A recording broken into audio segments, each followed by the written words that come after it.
Peraí, deixa eu fazer o seguinte. Só você que sabe mexer nisso aqui. Tá bom. Aqui. Chega um pouquinho mais para cá. Isso. Uma boa noite a todos. Sejam todos muito bem-vindos. É com grande alegria que a gente, mais uma segunda-feira, a gente se reúne nessa casa abençoada. Agradecendo a espiritualidade amiga, que com certeza preparou esse ambiente, essa casa, para receber cada um de nós.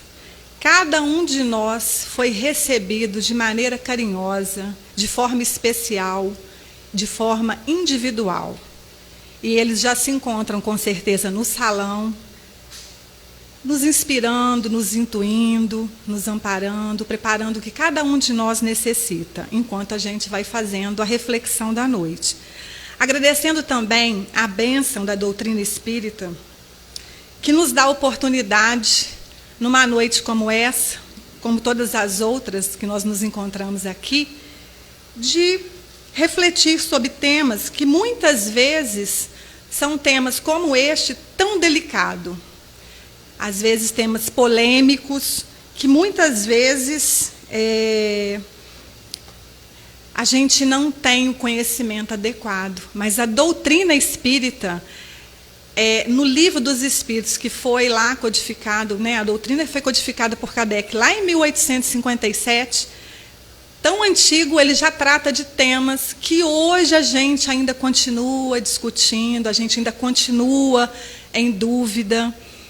E essa doutrina que dá essa oportunidade da gente estudar, da gente ratificar, né, opiniões, conceitos, preconceitos, essas opiniões, essas crenças que a gente traz muito embasados pelo que nos foi passado pelos nossos pais, nossos familiares, nossos amigos, nosso círculo, né, que a gente convive na sociedade, os nossos professores.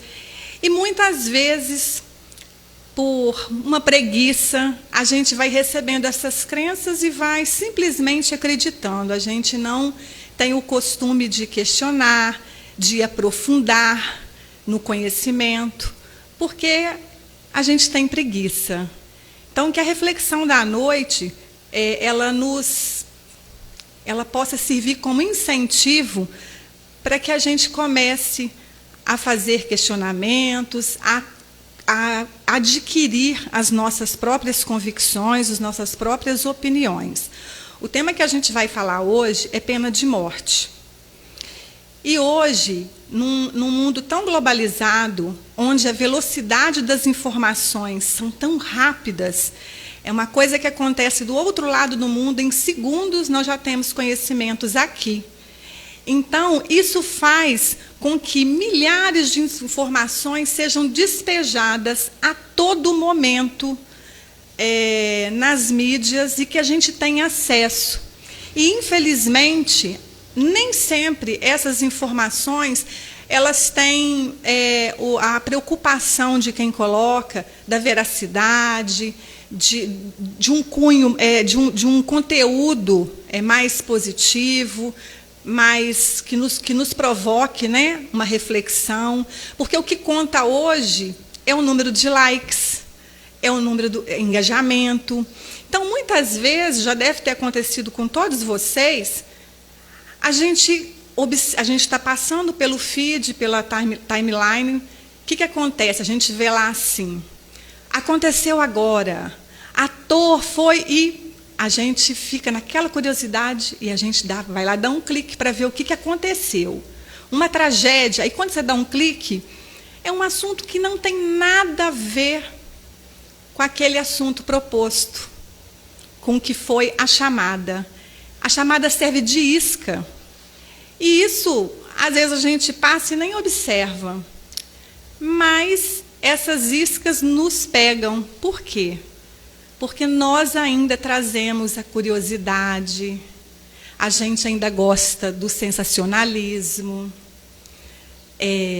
da maledicência. Não, eu não faço fofoca, mas a gente fala da vida do ator, da atriz, que são seres humanos também. Então, é também maledicência. E muitas vezes são mensagens, são posts que trazem fake news, trazem mentiras, muitas vezes disseminam pessimismo, terrorismo, medo. Nós vimos muito isso durante a pandemia. Logo que começou, estava tudo muito perdido, tudo ainda meio confuso, e muito se falava, faz de uma forma, não faz de uma forma, vacina, não vacina, põe máscara, máscara faz mal para o sistema respiratório. Muito foi falado. E a gente vai criando pânico, a gente vai criando medos. E todas as vezes que a gente se sente acuado, confrontado, a gente reage. E isso vem desde os tempos remotos. Então, lá atrás, a gente, quando nós vivíamos ainda em tribos, muitas vezes, quando a nossa tribo era ameaçada, a gente, por muito pouco, por uma ofensa, aconteciam verdadeiras carnificinas. Então, às vezes, por causa de uma simples ofensa ou de um mal-entendido, matava-se, dizimava-se uma tribo inteira. Não tinham a menor proporção na punição, vamos assim dizer. A justiça ali não tinha a lei da proporcionalidade. Depois, mais tarde... Ô, Pedro, depois você me fala que o relógio parou, tá? Depois, mais tarde, vem, então, a lei de Talião. Olho por olho, dente por dente. Aí já se começa uma certa proporcionalidade. Então, se eu tiro a vida de alguém, a punição que é dada a mim também é tirar a minha vida. Tal crime, tal punição. Uma certa proporcionalidade. Depois surge, então, a justiça divina, onde se matava em nome de Deus, porque era exercida pelos sacerdotes. Era escolhido um membro do clero, onde esse membro ele exercia a lei. Mas como era feito isso? Surgiu, então, o que eles chamavam de ordalhas, que era um ritual de cunho religioso, onde era utilizado elementos, muitas vezes da natureza, como forma, dependendo da provação, da reação da pessoa que estava sendo provada, era punido ou não. Então, o que eles faziam? Uma mulher foi pega em adultério. Então, essa mulher, era dado a ela um remédio, uma maçaroca que eles faziam, era dado a ela. Ela tinha que tomar. Se ela passasse mal, se ela regurgitasse, se qualquer coisa, era, então, Deus dizendo que ela era culpada. Então, ela podia ser executada. Outras vezes, colocava-se uma pessoa num barril, num tonel de água fervendo. E essa pessoa, se ela ficasse lá, não reclamasse, tivesse tranquila, entre aspas, né? não tivesse nenhum tipo de reação, então ela era inocente. Mas, do contrário, Deus estava dizendo que ela era culpada. Então, um sacerdote, um membro do clero que exercia, mas em nome de Deus. Então, Deus que mandava a execução. E depois vem a vingança pública, que aí nós vamos lembrar, né, da época do cristianismo. Esse poder, então, ele continua com o clero, mas também é ampliado aos reis. E aí a gente vai lembrar lá de Roma, naquelas arenas, os cristãos que eram jogados aos leões, as pessoas, as mulheres, né, as adúlteras, que eram queimadas em fogueiras, as pessoas que, simplesmente por ter a mediunidade, eram queimadas. Então, era tudo a pena de morte dessa forma. E trazendo para os nossos dias, hoje, no mundo, no Brasil, a gente teve a pena de morte, e a gente tem na Constituição Federal, no capítulo 5º, inciso 47, a linha A, decorado, né, gente? A linha A.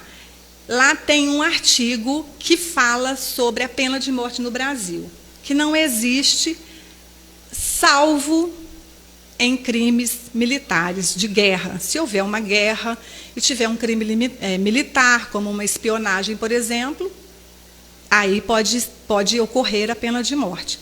Mas, para que isso aconteça, a chance é quase nula. Mas a gente vai encontrar ainda, nos Estados Unidos, por exemplo, alguns estados, porque lá a legislação deles é diferente da nossa, cada estado tem a sua legislação. Tem estados que lá ainda tem a pena de morte, embora eles tenham que ter todo um requisito, não é qualquer coisa vai ter pena de morte. Tem lá estabelecidos em quais casos isso pode acontecer. No Brasil, a última execução que a gente teve por pena de morte foi em 28 de abril de 1876. Um escravo chamado Francisco, ele assassinou, ele e mais 2 escravos, assassinou o capitão, de nome João Evangelista, assassinou o capitão e a sua família, e a sua esposa. E fugiram, mas foram pegos. E esse, então, o Francisco, ele foi executado, foi colocado à frente de um canhão e foi fuzilado. Foi a última execução de pena de morte. Mas hoje, nos Estados Unidos, tem estados que adotam ainda a pena de morte. Curiosamente, foi feita uma pesquisa em que diz que mesmo nesses estados onde tem a pena de morte, não coibiu o crime. A gente vê, por exemplo, também, né, teve há pouco tempo, na Indonésia também, onde adota, até brasileiro que foi para lá, e que com tráfico, né, e ele, então, foi foi condenado à pena de morte. Ou seja, não coibiu. Todo mundo sabe que a Indonésia adota a pena de morte. E nem por isso as pessoas deixam de se arriscar e de praticar o crime. Então, a pena de morte, ela não coíbe o crime. Nosso país é o 3º país no mundo que mais se prende. A nossa legislação, então, ela adota o regime de prisão. E o que é a privação da liberdade? A privação de liberdade, desde que priva-se da liberdade, esse é o objetivo, privar da liberdade, e o Estado tem a obrigação de tratar, reabilitar esse indivíduo para que, posteriormente, ele possa ser reinserido na sociedade. Mas a gente sabe que isso não acontece. Tem um programa na Netflix, um documentário, não sei, onde mostra diversas prisões pelo mundo afora. Tem um jornalista brasileiro que foi na Noruega, ele foi visitar 2 prisões. E uma das prisões que ele visitou, uma de segurança máxima e a outra uma prisão comum. A prisão comum ficava numa ilha. Todos eles ficam soltos, cada um possui o seu quarto, não é cela, possui o seu quarto, onde tem televisão, cada um é quarto para uma pessoa individual, eles têm a sua televisão, a roupa de cama limpinha, ele tem sala de jogos, eles têm tratamento, leituras, né? Tem todo o que a gente chamaria de um processo de tentar reabilitar essa pessoa. E o jornalista ficou indignado. Onde é que está a punição? Ele sai dali e visita um outro presídio. E esse outro presídio de segurança máxima, esse tinha cela. Mas as celas também individuais, também com roupa de cama limpinha, alimentação adequada, todos eles faziam cursos, tinha curso de filosofia, de línguas, cursos profissionalizantes, cultos religiosos. E ele fica questionando, então, aonde estava a punição? E a pergunta, o questionamento que fica para a gente quer justiça, punição, ou a gente quer vingança? Porque justiça é o que diz a lei, privação de liberdade para que esse indivíduo posteriormente tratado possa ser reinserido. O que a gente tem hoje são seres vivendo em condições subhumanas, onde celas que dariam para 3, tem 20, tem 30. Qual é a chance desse indivíduo sair de lá reabilitado? A chance é nula. A gente estuda na doutrina a lei de afinidade, a lei de atração. O preso que chega lá com a menor possibilidade de arrependimento, com certo arrependimento, mas em contato com os outros, a chance dele partir para crimes piores é muito maior. Então, a gente não está aqui passando a mão na cabeça desses. A lei tem que ser feita, eles têm que ser penalizados, mas a gente tem que lutar por esse tipo de pena, a pena, a justiça, a privação de liberdade, mas com possibilidade deste infrator ser novamente reinserido. A gente fala muito de reforma íntima, de perdão, de oportunidades, que Deus nos dá todos os dias oportunidades para estarmos aqui, buscando o nosso aperfeiçoamento. Mas essa oportunidade é só para nós? Essa oportunidade também é para esses. E eles não estão tendo. E esses seres, esses infratores, são nossos irmãos, filhos do mesmo Pai. Por mais que a gente não entenda o crime, mas são nossos irmãos. E em dado momento, então, esse jornalista, ele pergunta, na Noruega, um pai teve seu filho assassinado. A gente não consegue dimensionar a dor de um pai perder um filho, ainda mais vitimado de uma forma trágica como essa. Mas ele pergunta para esse pai, que o infrator tinha sido preso, tinha sido condenado, se ele tinha vontade de fazer justiça, de se vingar, de dar o troco na mesma moeda.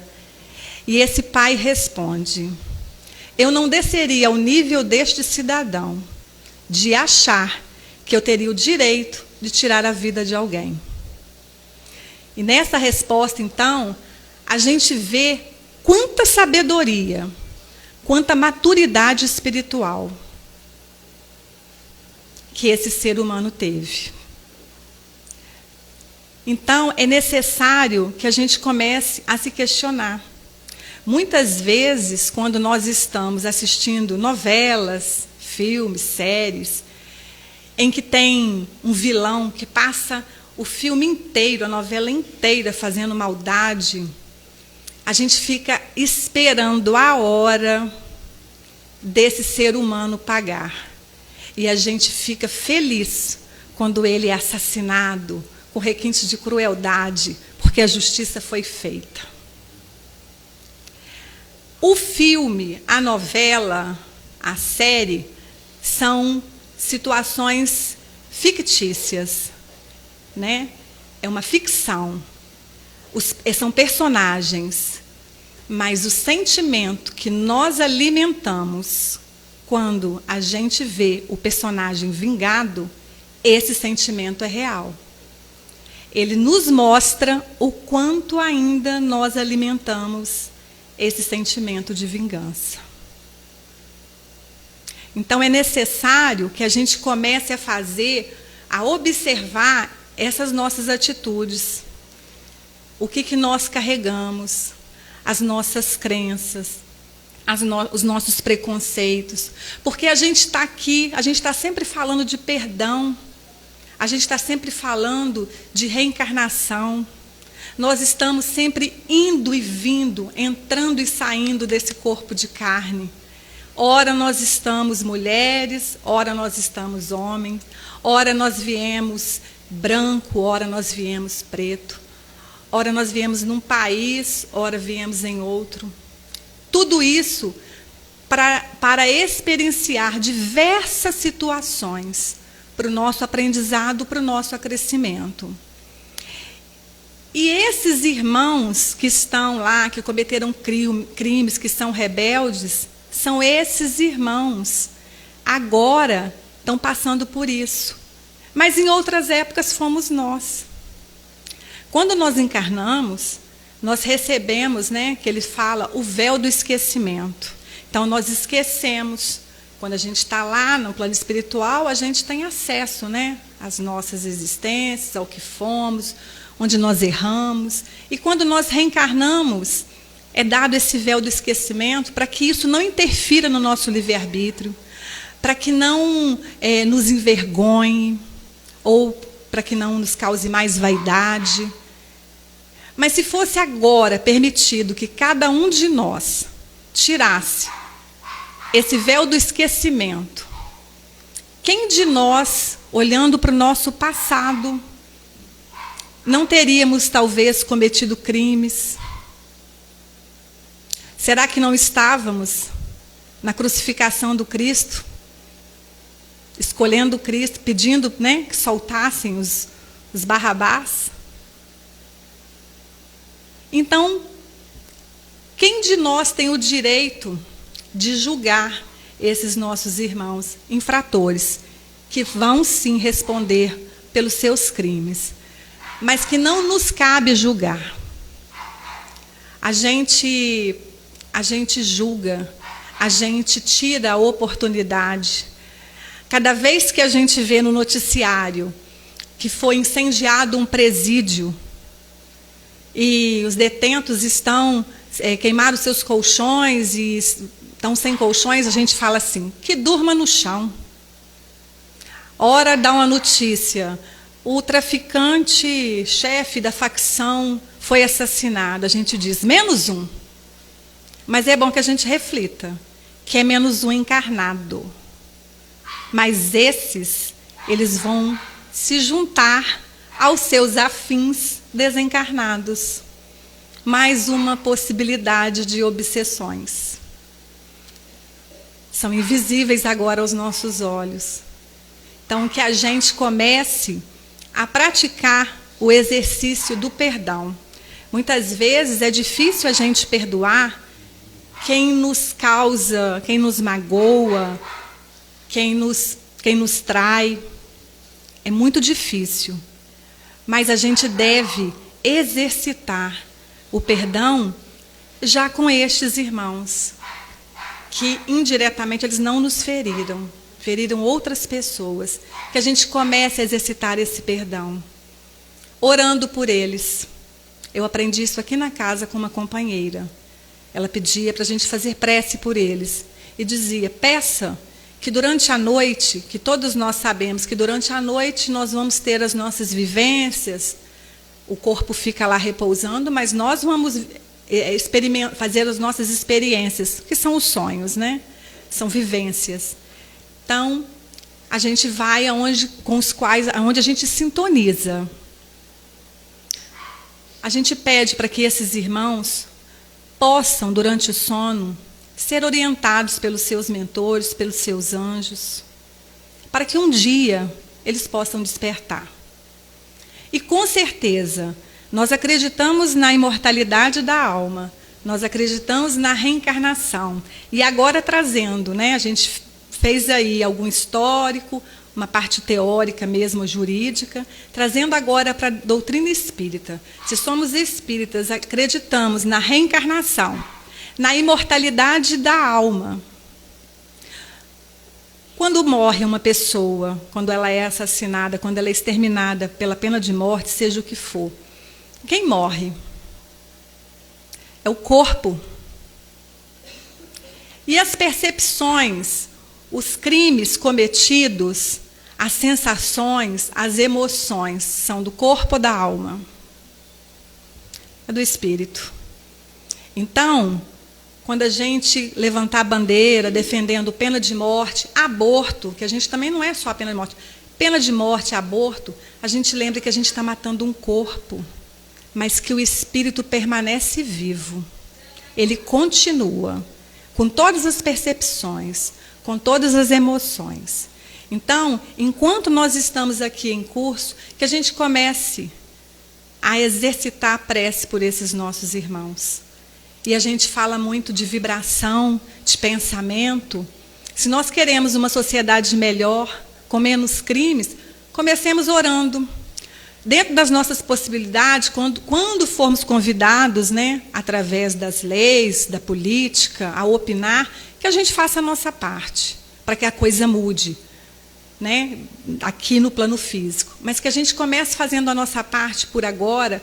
Se a gente ainda não consegue entender o crime, se ainda é pesado para nós, que a gente comece apenas orando por eles, para que possa mudar essa vibração, para que eles possam despertar o quanto antes. A gente vai estar fazendo benefício para eles e para nós.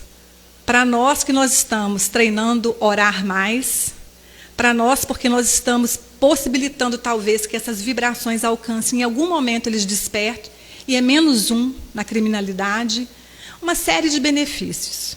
E tudo que a gente faz de bom para o próximo volta para nós. Então que a gente comece exercitando. A doutrina espírita, ela traz, como eu disse, né, que o Kardec, tudo estava aqui, tudo que a gente precisar de resposta está no livro dos Espíritos. Ele traz na questão 760, então, vai da questão 760 até a 765, questões sobre a pena de morte. E a 760 ele diz assim, ele pergunta aos espíritos: a pena de morte desaparecerá algum dia da legislação humana? E os espíritos respondem: a pena de morte desaparecerá incontestavelmente, e sua supressão assinalará um progresso da humanidade, quando os homens estiverem mais esclarecidos. A pena de morte será completamente abolida da terra. Os homens não terão mais necessidade de ser julgados pelos homens. Refiro-me a uma época ainda muito distante de vós. Então vai chegar o dia em que nós não vamos mais ter necessidade da pena de morte, que a gente não vai mais ser preciso ser julgado pelos homens. Porque todos nós, quando despertarmos em espírito, a nossa consciência, ela sim, ela que vai nos julgar. Então que a gente pense, que a gente reflita muito sobre esse assunto, para que a gente não venha a ficar repetindo como papagaios tudo que as pessoas dizem, tudo que a massa diz, mas que a gente crie o hábito de desenvolver esse senso crítico, de emitir, de criar as nossas opiniões.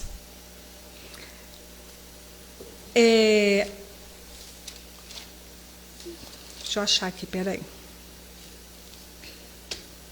Então, a gente tem que começar a trabalhar esse perdão, dando oportunidade. A literatura espírita está cheia de casos onde mostra esses espíritos infratores depois do desencarne. Todos nós vamos um dia adentrar a espiritualidade, todos nós vamos ser chamados a prestar contas. E por isso nós estamos indo e vindo. Então nós não temos o direito de apontar o dedo para ninguém, porque todos nós já passamos, já cometemos nas nossas existências crimes. Se hoje esses irmãos estão lá nos presídios, são ainda rebeldes, nós estamos às vezes, um pouquinho à frente deles, mas eu fico imaginando que a espiritualidade com certeza está aqui, esses abnegados benfeitores dessa casa, atendendo a cada um de nós, que insistimos muitas vezes nos mesmos erros, nos mesmos pensamentos, e eles estão aqui trabalhando cada um de nós, para que a gente tenha a possibilidade de sair daqui melhor do que quando nós entramos. Eles estão muito à frente de nós e estão nos estendendo as mãos. Então, que nós façamos a nossa parte, que a gente também estenda a mão, se a gente não consegue agora, como eu disse, em oração. Quando pudermos, de repente, na política, seja o que for, que a gente faça algo para mudar essa situação. Mas que a gente não julgue, porque o Pai, Jesus, toda a sua pleide tem paciência conosco, nos espera sem nos julgar. Há mais de 2000 anos. Então, que a gente comece a pensar dessa forma. Agora, há bem poucos dias, a gente viu na TV o ator Guilherme de Pádua desencarnar. Bastou o rapaz desencarnar para vir à tona todo o caso, reviver tudo aquilo. Porque a mídia vive disso, gente, de explorar esse tipo de conteúdo. Mas por que ela vive disso? Como eu disse lá no início, porque nós alimentamos isso. Porque nós ainda damos ibope. Se a gente quer mudança, é preciso que a gente mude. Então, esse rapaz, ele desencarnou. Nesses dias, o Facebook e o Instagram, as atrocidades que a gente via de palavras pelos cristãos, por nós cristãos. Então, eram frases do tipo, que o inferno o acolha. Já foi tarde. Bandido bom é bandido morto. Mas são essas frases que muita vez... Quem aqui nunca escutou essa bandido bom é bandido morto? Que a gente cresceu com isso. Então é preciso que a gente mude esses conceitos. E que a gente faça prece por esses infratores que partem. Para que eles sejam acolhidos, despertos, para que não vá fazer parte das ordens, né, dos espíritos, de espíritos trevosos, e continuar persistindo no erro. Fazer oração para os nossos familiares, para os nossos irmãos, para quem a gente gosta é fácil, mas a gente tem que exercitar a oração por esses, que realmente esses precisam. Então, muito se falou desse rapaz, e ele teve, segundo foi passado, parece, não sei, que ele virou pastor. Aí, então, falaram até que todo bandido, depois que vai preso, vira pastor. Gente, a gente fala em oportunidade, a intenção dele cabe a ele, mas e se ele realmente se arrepende, por um momento se arrepende, e se encontra um caminho espiritual a seguir? A palavra da noite é: não nos cabe julgar. Que a gente comece a rever essas nossas crenças, esses nossos preconceitos que nós carregamos e que, como eu disse, por preguiça, a gente deixa e está bom demais. Mas é preciso, a gente está aí às portas da regeneração, a gente começar a fazer mudanças, mudar o tipo de pensamento. E começar, se nós não estamos no poder público, começar a fazer a nossa parte, pelo menos orando. Pode.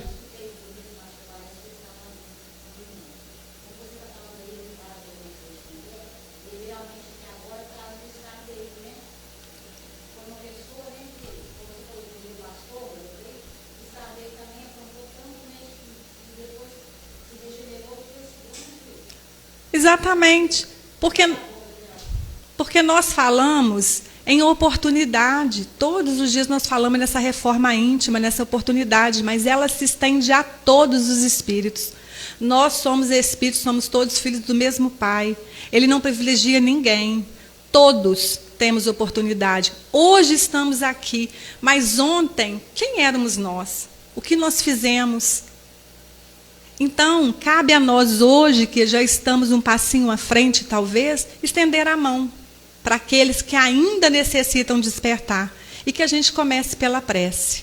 Então, essa mensagem, ela foi extraída do livro Religião dos Espíritos, aonde o tema é pena da morte, que é pena de morte, que é onde o Emmanuel ele traz uma reflexão sobre um tema baseado numa pergunta do Livro dos Espíritos. E ele traz uma mensagem muito bonita, que eu vou ler para vocês. Ela diz assim: todos os fundadores das grandes instituições religiosas que ainda hoje influenciam ativamente a comunidade humana partiram da terra com a segurança do trabalhador ao fim do dia. Moisés, ancião, expira na iminência do Nebo, contemplando a Canaã prometida. Siddhartha, o Buda, o iluminado construtor do budismo, depois de abençoada peregrinação entre os homens, abandona o corpo físico num horto florido de Kusinagara. Confúcio, o sábio, que plasmou todo o sistema de princípios morais para a vida chinesa, encontra a morte num leito pacífico, sob a vigilância de um neto muito afetuoso. E mais tarde, Maomé, o criador do islamismo, que consentiu um ser adorado pelos discípulos da categoria de imortal, sucumbe em Medina, dentro de sólida madureza, atacado pela febre maligna. Com Jesus, entretanto, a despedida é diferente. O divino fundador do cristianismo define a religião universal do amor, da sabedoria, em plena vitalidade juvenil. É detido pela perseguição gratuita e trancafiado no cárcere. Ninguém lhe examina os antecedentes, nem lhe promove recursos à defensiva. Negado pelos melhores amigos, encontra-se sozinho, entre juízes astuciosos, qual ovelha esquecida em meio de chacais. Aliam-se o egoísmo e a crueldade para sentenciá-lo ao sacrifício supremo. Herodes, o patrono da ordem pública, chamado a pronunciar-se em seu caso, determina-se-lhe dê o tratamento cabível aos estriões. Pilatos, responsável pela justiça, abstém-se de conferir-lhe o direito natural.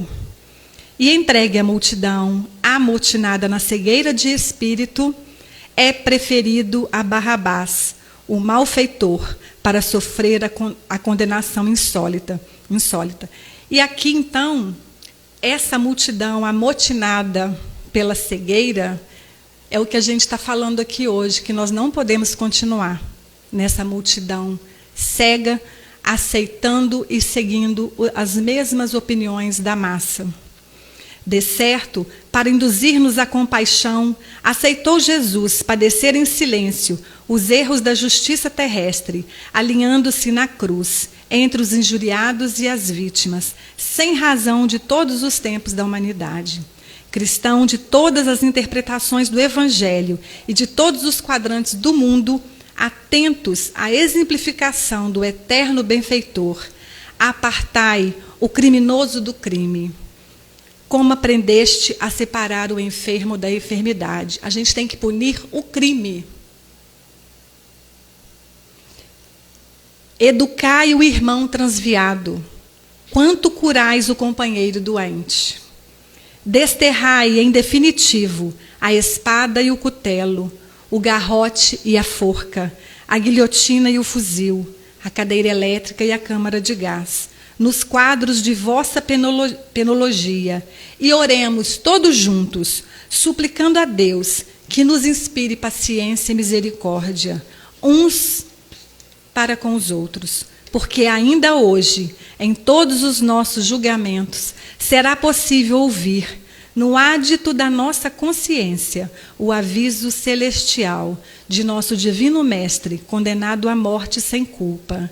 Quem estiver em pecado, atire a primeira. Quem estiver sem pecado, atire a primeira pedra. Então, foi essa palavra que o Cristo disse quando a adúltera foi levada até ele. E nós temos que seguir o que Emmanuel falou, agir com misericórdia, com paciência, não julgando, orando e não atirando pedras. Essa é a mensagem da noite e agradeço a atenção de vocês.